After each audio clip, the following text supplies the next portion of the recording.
Hello everyone! Welcome back to my YouTube channel. At ngayon po ay meron po akong update sa ating chamet. Pero bago po ang lahat ay basahin ko po muna yung nabasa ko dun sa comment section.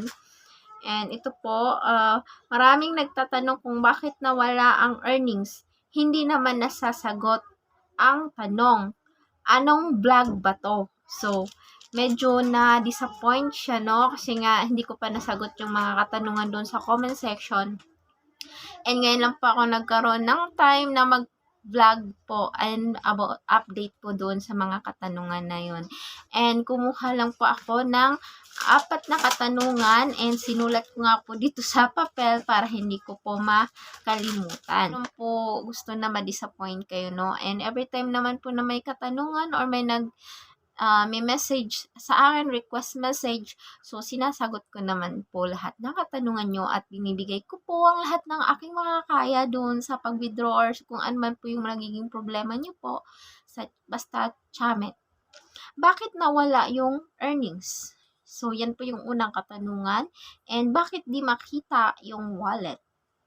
Bakit walang laman yung wallet? And saan napunta yung earnings? So, ngayon, unahin ko po sagutin itong bakit nawala yung earnings. So, hindi po talaga nawala yung earnings.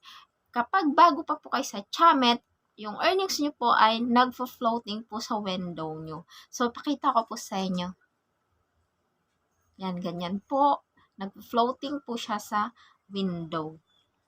So, wag po kayong magalit sa akin. Andyan lang po yung earnings nyo, hindi po nawawala.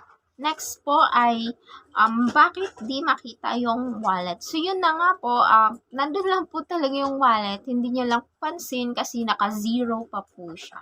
Dahil bago pa po kayo sa chamet and konti pa lang po yung earnings nyo, so, hindi pa po siya napupunta sa wallet kasi naantay po ni chamet na makabuo po kayo ng 100k beans at sa kanya po ito ililipat sa wallet nyo po. And ito po yung itsura ng wallet nyo po.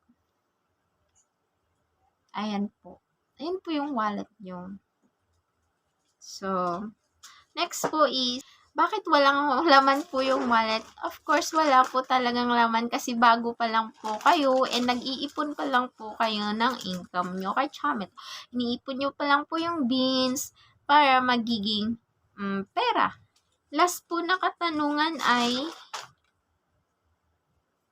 ayan, ito po laging problema. Saan po napunta yung beans? Yung beans po ay nandun lang naman po sa nyo, sa wallet nyo po. 100k beans na buo nyo na, wag nyo pong pipindutin kung ano man yung mga option doon hanggat di pa po kayo nakagawa ng end up.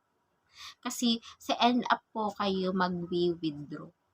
Kapag nabuo nyo na po yung 100k beans or $10, pwede nyo po akong i-PM or i-PM nyo po si agent nyo, i-message nyo po si agent to guide you kung paano po mag-withdraw ng earnings. Kaya yan po yung pinakatrabaho ng agent, yung i-guide kayo every time na magka-cash out or magkakaroon kayo ng problema kay chamet. So, sila po yung una nyong lapitan para masolve po yung problem nyo. Ayan, so yun naman po ang maibigay kong update sa ngayon and maraming salamat sa panonood. God bless.